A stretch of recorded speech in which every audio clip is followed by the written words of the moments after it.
Muy buenas tardes, queridos jóvenes, queridas familias. Estoy feliz de poder estar de nuevo con vosotros para un nuevo tema de amor escrito con sangre, para hablaros de ese amigo maravilloso que es Jesús, de ese amigo que nunca nos dejará, de ese amigo que ha dado su vida por nosotros, de ese amigo que sigue trabajando para que tú y yo podamos estar con Él por la eternidad. Ayer estuvimos viendo un tema muy interesante que nos mostraba de nuevo cómo Jesús está en todos los detalles de la Biblia, cómo Jesús aparece en los nombres, en los lugares, cómo aparece en los propios nombres que se les ponen a las personas. Así es que el plan de salvación está plasmado en toda la Biblia, hasta los últimos detalles, para que tú y yo nunca nos perdamos, para que tú y yo no tengamos excusa de decirle un día al Señor: Señor, es que yo no sabía, es que no lo dejaste claro, es que no me repetiste las cosas. Está todo claro, hasta en sus últimos detalles. Hoy tenemos un tema muy hermoso. Vamos a seguir hablando de Abraham. Abraham, en ese camino de plantar altares, tuvo que plantar un altar, el más terrible de su vida, un altar que le costó posiblemente su gran tiempo de angustia. Todos tenemos que pasar por algún tiempo de angustia y por una prueba suprema en la que el Señor probará nuestra vida. Abraham tuvo que pasar por esa prueba en el momento en que Dios le pidió que entregara a su hijo, a su único hijo, al que amaba. No era Ismael el que había tenido con la sierva, era su único hijo, el que él amaba con todo su corazón. Vamos a descubrir esta tarde que en esa historia de Abraham y en ese desplazamiento que Dios le hace hacer hasta el monte Moria, hay toda una tipología, toda una representación, hasta el último detalle, de la muerte de Jesús en la cruz. Isaac realmente es una tipología perfecta de Jesús. Así es que Abraham representaría al Padre Celestial que tiene que entregar a su Hijo único por amor a nosotros. E Isaac representa al Hijo que se entrega voluntariamente sin oponer resistencia, confiando completamente en su Padre y en el proyecto que el Padre tiene. Qué relación fascinante había entre ese Padre y ese Hijo. Qué amor increíble entre ese Padre y ese Hijo. Es la misma que hay entre Dios, su Hijo, el Espíritu Santo, todos unidos en el sacrificio por amor a ti, a mí y a toda la humanidad. Así es que, fijaros que si comenzamos a repasar la historia de Isaac, descubrimos que Isaac tuvo un nacimiento milagroso, igual que Jesús. Jesús tuvo un nacimiento milagroso, porque Isaac nació de una madre que tenía 90 años. No sé si alguno conocéis alguna madre con 90 años que haya dado a luz, pero este fue el caso. La madre de Isaac tenía 90 años y además era estéril, era imposible que diera luz. Jamás en su vida había dado luz porque era estéril. Su matriz estaba dañada, no podía dar a luz. Fijaros que hasta ese momento del relato, en todo lo que el autor del Génesis, que es Moisés, ha escrito, siempre que describe el nacimiento de un niño, dice que el marido conoció, emplea la palabra conocer, el marido conoció a la esposa y entonces dio a luz a un hijo. Pero esta fórmula se rompe con Isaac. No hay esta fórmula.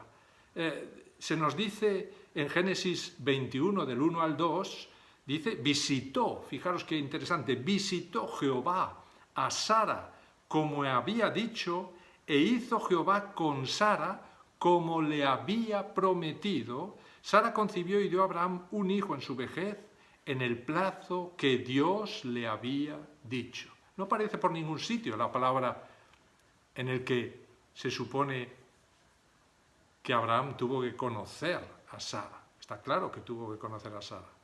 Pero Dios quiere, en la forma de narrarnos esta historia, representarnos la intervención milagrosa de Dios en este nacimiento sin el cual nunca se habría producido, recordándonos el nacimiento milagroso del Mesías tras la visita del Espíritu Santo a María, con lo cual desde el mismo nacimiento de Isaac ya se está creando una tipología perfecta con Jesús. En Lucas capítulo 1, versículos 34 al 35, dice: entonces María le preguntó al ángel: ¿y cómo será esto? Pues no conozco varón.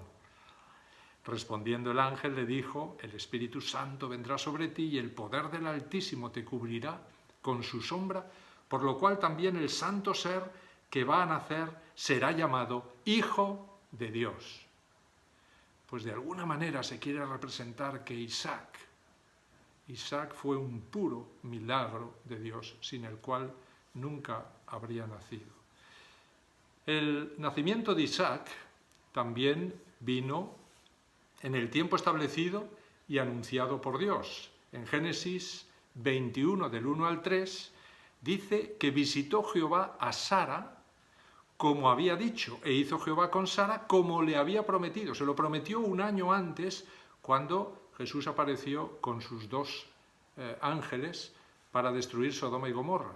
Y todos recordamos la escena, ¿verdad? Cuando Sara estaba escuchando detrás de las cortinas y oyó cómo Jesús le decía a Abraham que Sara concebiría un hijo. Y Sara se rió detrás de las cortinas. Y entonces Jesús, sin verla, le dijo: ¿por qué te estás riendo? Por eso le pusieron por nombre Isaac, que significa risa, dentro de un contexto de incredulidad, porque Sara se rió porque no creía para nada lo que Dios estaba diciendo, que finalmente en su vejez tendría un hijo milagroso, un hijo imposible de tener. Cuando vino el cumplimiento del tiempo, dice Gálatas 4, del 4 al 5, hablando de Jesús, cuando vino el cumplimiento del tiempo, Dios envió a su hijo. Y fijaros lo que dice con Isaac. Sara concibió y dio a Abraham un hijo en su vejez en el plazo, quiere decir en el tiempo, que Dios le había dicho. Por lo tanto, todos estos textos están puestos ahí para que hagamos una tipología, una conexión permanente con el nacimiento de Jesús. Cuando llegó el tiempo, tal como se le había predicho a Sara, Isaac nació. Cuando llegó el tiempo, tal como se había predicho en las profecías del Antiguo Testamento, Jesús nació. El nombre de Isaac, al igual que el de Jesús, también fue escogido y fue anunciado por Dios. Como ya hemos dicho, Isaac significa risa. Es la risa de incredulidad de Sara frente al nacimiento de ese hijo que para ella era imposible. No se podía producir. Había una falta de fe absoluta en el nacimiento de ese hijo. Y curiosamente, queridos jóvenes, es la misma incredulidad, la misma, que el pueblo de Dios, que el pueblo judío, demostró frente al nacimiento de Jesús, frente al Mesías. Es imposible que tú seas el Hijo de Dios. ¿Cómo estás diciendo que tú eres el Hijo de Dios? No creían para nada que ese nacimiento hubiese sido posible, y menos que fuese el Hijo de Dios, el hijo de un carpintero, y posiblemente ellos incluso pensaban que Jesús había venido por un nacimiento de adulterio. Por lo tanto, esa incredulidad de Sara es la misma incredulidad del pueblo de Dios. ¿Sabéis? La mujer en la Biblia siempre representa al pueblo, ¿no? Al pueblo de Dios en este caso. En Génesis 22, versículo 2, Dios le dijo en un momento dado a Abraham: toma ahora a tu hijo, a tu único, Isaac, a quien amas, vete a la tierra de Moria y ofrécelo allí en holocausto sobre uno de los montes que yo te diré. Dios le pide a Abraham que le ofrezca a su hijo en el monte Moria. ¿Por qué en el monte Moria? Este fue el momento más terrible en la vida de Abraham. Sin duda él tuvo que pensar muchas cosas. Tuvo que preguntarse: ¿por qué Dios me pide esto? ¿Por qué Dios me pide que entregue a mi hijo si él si Él es el que va a hacer posible la promesa que Dios me ha dicho de que mi descendencia será incontable como las estrellas del cielo. Y Abraham podía haberse hecho muchas preguntas, y Abraham podía haberle empezado a preguntar a Dios: Señor, pero has pensado en esto, has pensado en aquello, pero tú crees que esto es posible, pero si tú no ofreces nunca sacrificios humanos, ¿cómo es posible que ahora me pidas a mí esto? Y podía haber empezado a discutir con Dios, porque este era el altar más terrible, más horroroso que Abraham le había tocado construir nunca jamás en su vida. ¿Por qué en el monte Moria? Porque sabemos por la historia que el monte Moria es exactamente el lugar donde se situó el templo de Jerusalén, exactamente en la era de Ornán el Jebuseo, que estaba ahí, dentro de Jerusalén. Justamente allí es donde fue Abraham a poner el holocausto para ofrecer el sacrificio de su hijo. Y todo ello prefiguraba la muerte de Jesús, porque en aquel templo del monte Moria es donde se ofrecieron durante siglos los sacrificios que prefigurarían la muerte de Jesús en la cruz, y además es el lugar donde fue juzgado Jesús por el Sanedrín y también condenado. ¿Cómo respondió Abraham a esta prueba? ¿Cómo respondió Abraham a este terrible tiempo de angustia, el más terrible de su vida? Todos tendremos que pasar posiblemente por un tiempo de angustia. Realmente estamos entrando en ese tiempo de angustia, porque lo que estamos viviendo está angustiando al mundo con una angustia que nunca fue, desde que hubo gente hasta entonces. Pero no es el único evento, vendrán muchos más que seguirán sumando en esta angustia. Pero nosotros tenemos un gran amigo, no tenemos que angustiarnos. Y esto es lo que Abraham hace.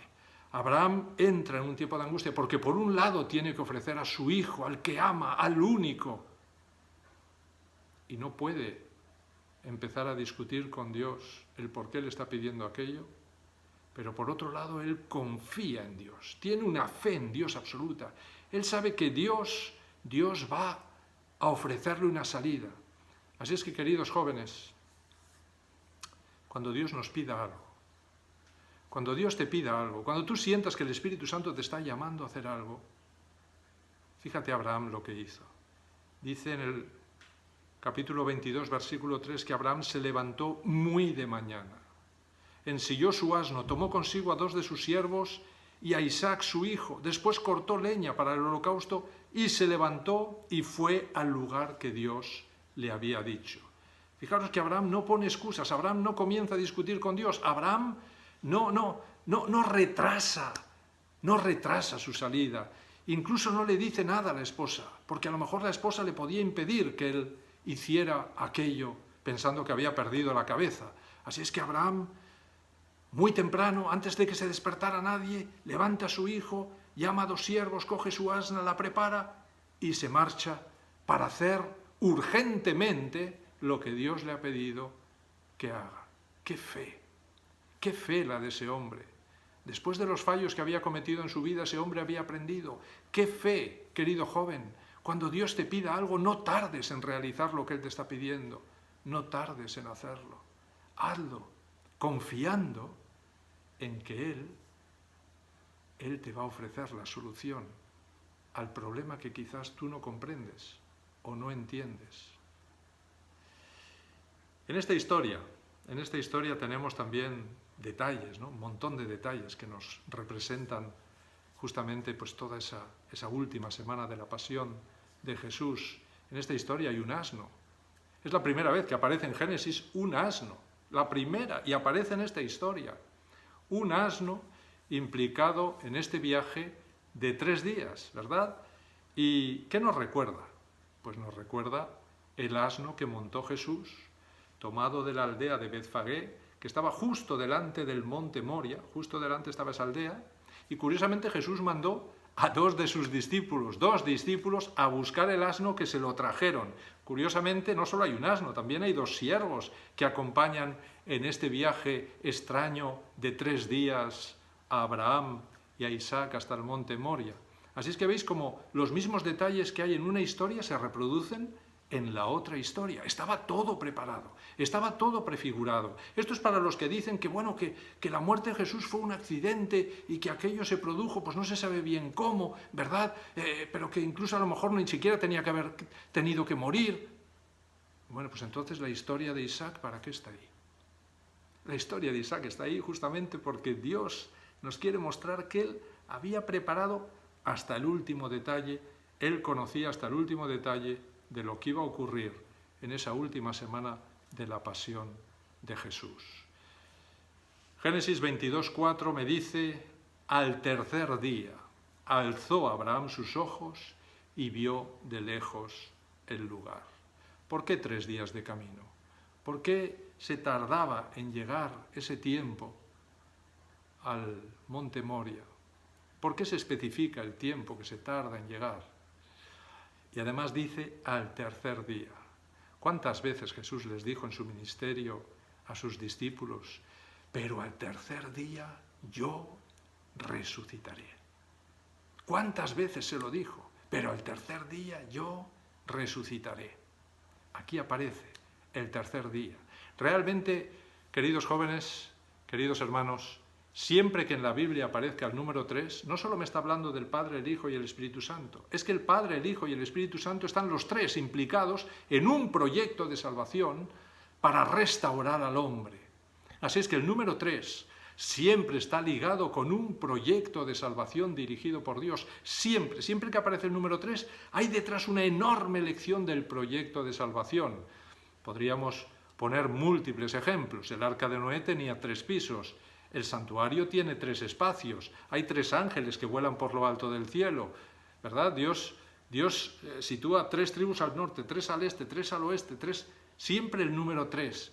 Hubo 3 días de camino desde Egipto al monte Sinaí. Así podríamos, a Mará, ¿verdad? A las aguas amargas, donde Dios les enseñó una lección tremenda con aquel árbol que caía en las aguas y las endulzaba. Siempre hay una lección fascinante detrás del número 3, porque también la muerte y la resurrección de Jesús estuvo envuelta por el número 3. Así es que 3 días de camino nos recuerda que al tercer día Jesús resucitaría. En Génesis 22:5 dice: entonces dijo Abraham a sus siervos: esperad aquí con el asno, y yo y el muchacho iremos hasta allá, adoraremos y volveremos a vosotros. Abraham sabía lo que iba a hacer. Abraham sabía que iba a ofrecer a su hijo en el altar del sacrificio. ¿Cómo le dice a sus siervos que volveremos a vosotros? Es decir, que los dos iban a volver. Bueno, aquí tenemos el otro gran milagro de la fe, ¿verdad? Abraham sabe y confía tanto en Dios que él está haciendo ciegamente lo que Dios le dice, pero él está seguro de que Dios no le va a dejar solo en la prueba. Él está seguro de que Dios va a actuar. De alguna manera, Dios va a actuar. Y esto es muy importante, queridos jóvenes. Dios siempre te pedirá algo, pero siempre que te lo pida, Él va a ir contigo. Y Él te va a dar la salida. Él te mostrará la salida. Tú haz lo que te pida, pero confía en Él, porque Él va a actuar. Él no te va a dejar solo en la prueba. Él va a estar contigo. Y esto es lo que tenía muy claro Abraham. Abraham tenía muy claro que Dios no le dejaría solo y que Dios estaría con él y que él actuaría.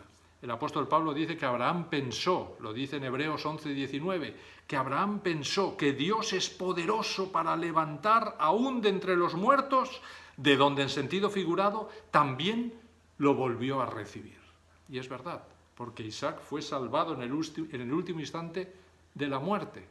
Así es que es como si hubiera resucitado. Así es que Abraham pensó que su hijo resucitaría, igual que Cristo resucitó. De nuevo, tenemos ahí la misma tipología. Así es que En Génesis 22:6 dice que Abraham a continuación tomó la leña del holocausto y la puso sobre Isaac, su hijo, luego tomó en su mano el fuego y el cuchillo y se fueron los dos juntos. ¿Sabéis? El Padre nunca abandonó a Jesús. El Padre siempre acompañó a Jesús. Jesús no lo veía, pero el Padre estaba ahí. Y esta leña puesta sobre los hombros de Isaac representa a Jesús cargando la cruz hasta el Gólgota, a Jesús llevando nuestros pecados sobre sus hombros, como decíamos en el tema de ayer, ¿verdad? Cargando el peso de nuestra culpa hasta el lugar del sacrificio. Curiosamente, Isaac está en silencio. Hasta este momento no lo hemos escuchado nunca hablar. Realmente él nunca habla hasta que llega al lugar del sacrificio en el monte Moria. ¿Y esto a qué nos recuerda? Nos recuerda una profecía de Isaías, en el que Isaías dice que Jesús, en Isaías 53:7, que Jesús, como una oveja delante de sus trasquiladores, enmudeció y no abrió su boca. Únicamente dijo algo Isaac en un momento dado a su padre, cuando llegan ya al monte Moria, le dice: Padre mío, y él respondió: Aquí estoy, hijo mío. Isaac le dijo: Tenemos el fuego y la leña, pero ¿dónde está el cordero para el holocausto? Abraham respondió: Dios proveerá el cordero para el holocausto, hijo mío. El cordero para el holocausto, querido joven, es Jesús. Dios se proveyó ese cordero desde los tiempos de la eternidad más remota. Desde antes de crear a nada en el universo, Dios ya pensó en ese cordero que tendría que morir por el pecado de la humanidad. Y ese fue Jesús. Y no es que el Padre ofreciera a Jesús, es que Jesús se ofreció a sí mismo. Abraham representa al Padre Celestial que entrega a su único Hijo, al que ama. E Isaac representa a Jesús, que se entregó voluntariamente por ti y por mí. Así es que Isaac representa a Jesús, que demostró su amor escrito con sangre. A un Jesús que está dispuesto a entregar su vida por ti, sin protestar.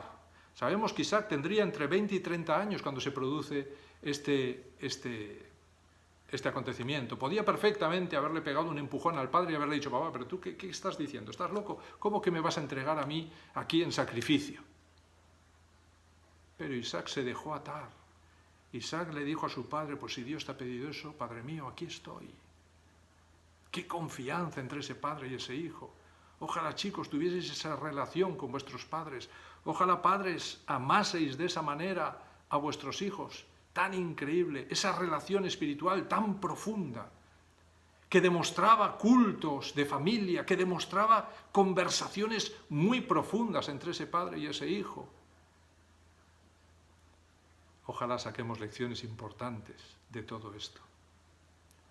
Y aquí hay una lección muy importante, porque Isaac se deja atar, se deja poner sobre el altar.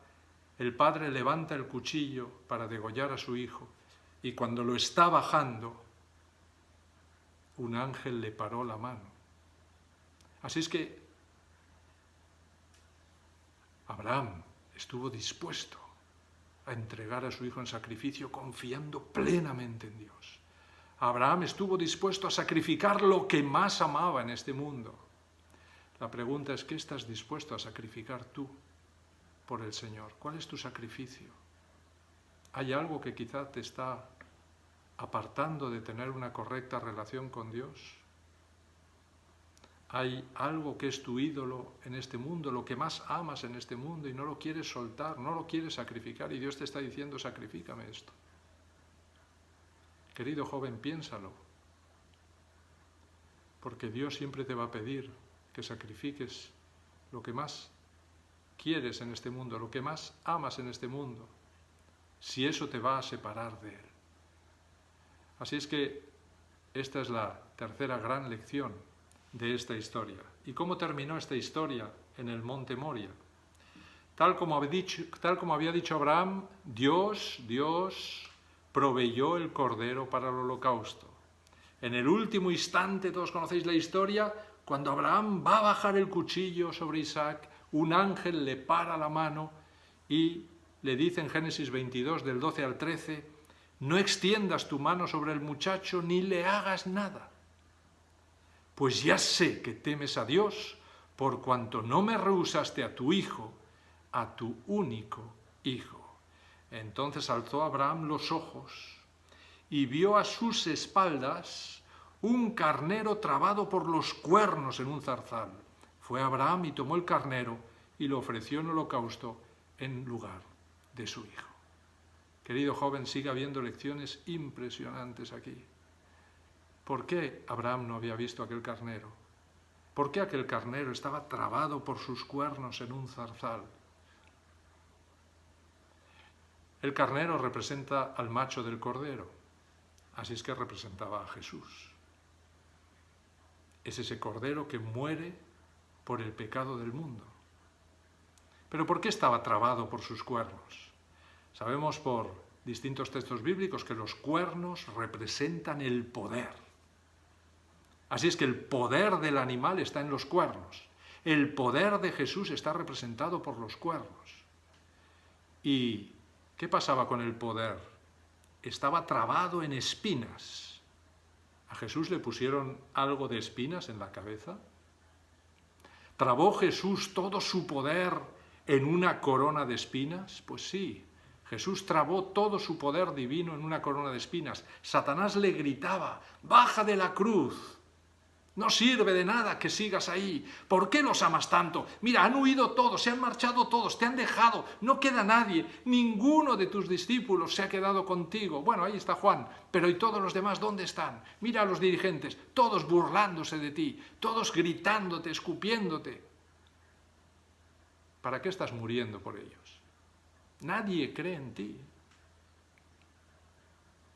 Esa tentación fue terrible, ¿sabéis? Y Jesús estuvo al menos tentado de pensar, quizá tiene razón. Elena de White nos dice que Jesús no vio su salida de la tumba. Imaginaros, Jesús no vio su salida de la tumba, es decir, no vio su resurrección. No fue capaz de visualizar su resurrección en medio de tanto sufrimiento, en medio de tanto peso del pecado de toda la humanidad sobre él, que es lo que lo mató. No vio su salida de la tumba. Y aunque no vio su salida de la tumba, desoye lo que Satanás le está diciendo, traba su poder en esa corona de espinas, igual que el carnero de Isaac, y decide morir en lugar del ser humano. Aquel carnero murió en lugar de Isaac para que Isaac no tuviese que morir. Jesús ha muerto en tu lugar. Ha muerto en mi lugar, ha muerto en el lugar de todos los seres humanos de este mundo para que tú no tengas que morir por la eternidad. Él trabó su poder divino, decidió no hacer lo que Satanás le estaba diciendo, aunque no veía su salida de la tumba, porque él pensó que aunque él muriera, aunque nunca pudiera volver al lado de su Padre, él quería que nosotros pudiésemos ocupar ese lugar. En su lugar se hacía falta. Así es que, queridos jóvenes, nadie te ha amado tanto como Jesús. Nadie. Él realmente te ha amado con su sangre. Ha entregado su vida entera por ti. El carnero estaba a la espalda. Y esto es muy interesante, porque para los antiguos lo que ellos veían era el presente y el pasado. Esto es lo que podían ver, esto es lo que estaba delante de ellos. Lo que no podían ver era el futuro. Y para ellos, que eran muy prácticos, el futuro estaba detrás. Para nosotros, que somos una mente griega, pues el pasado está detrás y el futuro queda delante. Pero para los antiguos no. Los antiguos decían, lo que yo puedo ver es el presente y el pasado, porque ya lo he vivido. Pero lo que no puedo ver es el futuro. Así es que, ¿por qué el carnero estaba detrás? Porque de alguna manera con eso Dios le estaba diciendo a Abraham, un día, en el futuro, mi hijo vendrá como ese carnero, trabará su poder en un zarzal, en una corona de espinos que representa el pecado en toda la Biblia.